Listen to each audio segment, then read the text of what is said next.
Hi friends, ಇವತ್ತು gulab jamun biscuit gulab jamun ಮಾಡೋದು ಹೆಂಗಂತ ತೋರಿಸ್ತೀನಿ ಬರ್ರಿ. ನೋಡಿರಿ ಫ್ರೆಂಡ್ಸ್, ಈಗ ನಾವು ಗುಡ್ಡೆ ಬಿಸ್ಕಿಟ್ ಬಂದೇವಿ ಕಾಣ್ಸತ್ತ. 5 ರೂಪಾಯಿ ಇವೆಲ್ಲ ಇದ್ರೊಳಗೆ ಹರಿದು ಪೇಸ್ಟ್ ಮಾಡ್ಕೋತೀವಿ.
ಎರಡು ಸಾರಿ ಹಾಕ್ತೀರ ನಾನು.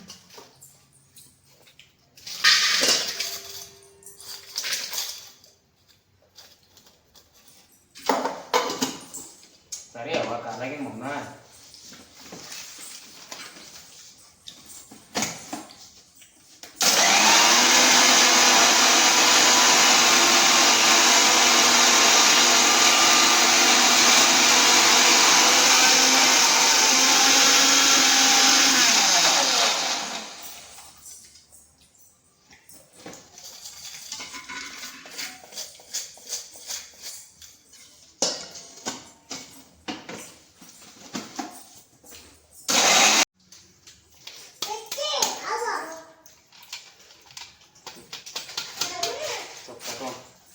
ಮೆದಲ್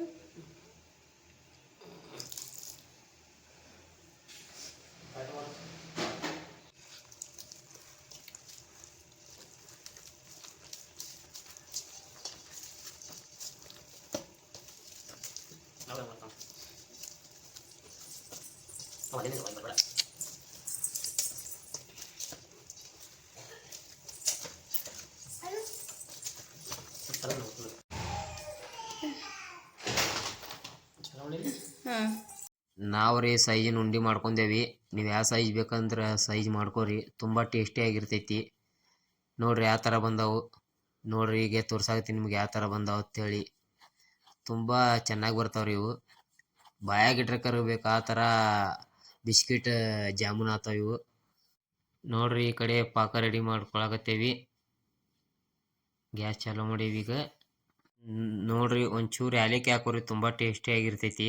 ನೋಡಿರಿ ಈಗ ಹೆಂಗೆ ಬಂದೈತೆ ಅಂದ್ರೆ ಪೂರಾ ಪಾಕ ಬಿಟ್ಟು ಹೋದೈತಿ. ಕಡೆ ಜಾಮೂನ್ ರೆಡಿ ಮಾಡಾಕತ್ತೇವೆ ನಾವು. ಎಣ್ಣೆಗೆ ಬಿಟ್ಟೇವ್ರಿ ಈಗ. ಈಗೆಲ್ಲ ತಿರುಗಾಡಮು. ನೋಡಿರಿ ಎರಡು ಚಂದ ಬಂದವು. ಸೇಮ್ ಅಂಗಡ್ಯಾಗ ಮಾಡ್ತಾರಲ್ಲ ಆ ಥರ ಜಾಮೂನು ಇದ್ದಂಗೆ ಆಗ್ಯಾವು. ಒಂದು ಸಲ ಟ್ರೈ ಮಾಡಿರಿ ನೀವು. ಟ್ರೈ ಮಾಡಿರಿ ಮ್ಯಾಗ ಹೊರಗಿನ ತರಿಸಲ್ಲ, ಮನ್ಯಾಗೆ ಮಾಡ್ಕೊತಿರ್ತೀರಿ ಬಿಸ್ಕಿಟ್ ಜಾಮೂನು. ಅದು ಗ್ಯಾಸ್ ಆನ್ ಇರ್ತೀರ ನೋಡ್ತಾರೆ.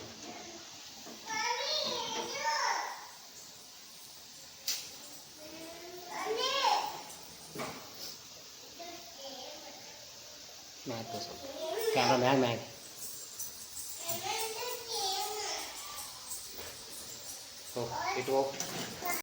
Finally gulab jamun ready ಆಗ್ಯಾವ್ರಿ. ಈಗೇನಿಲ್ಲ, ಪಾಕ ತಣ್ಣಗಾದ್ಮೇಲೆ ಪಾಕ ಒಳಗೆ ಹಾಕತ್ತೇವ್ರಿ. ನೋಡಿರಿ ಹೆಂಗೆ ಬಂದವು. ಈ ಪಾಕ ಇಲ್ಲಿ ಐತ್ರಿ. ಈಗ ನೋಡಿರಿ ಪಾಕ ಒಳಗೆ ಹಾಕ್ತೇವಿ. ಬಾ ಒಂದು 5 ನಿಮಿಷ ಬಿಡುದ್ರಿ. ಇದು ಇಲ್ಲಿ 5ರಿಂದ 10 ನಿಮಿಷ ಬಿಡುದ್ರಿ. ಎಲ್ಲ ರಸ ಹಿರ್ಕೋತೈತಿ. ಹಿರ್ಕೊಂಡ ಮ್ಯಾಗ ತಿನ್ನಿರಿ. ನೀವು ತಿಂದ ಹೆಂಗದ ಅಂತೇಳಿ ನನಗೆ ಹೇಳ್ರಿ. ಕಮೆಂಟ್ ಮಾಡ್ರಿ. ಹಂಗೆ ಲೈಕ್ ಶೇರ್ ಕಮೆಂಟ್ ಮಾಡ್ರಿ ಹಂಗೆ.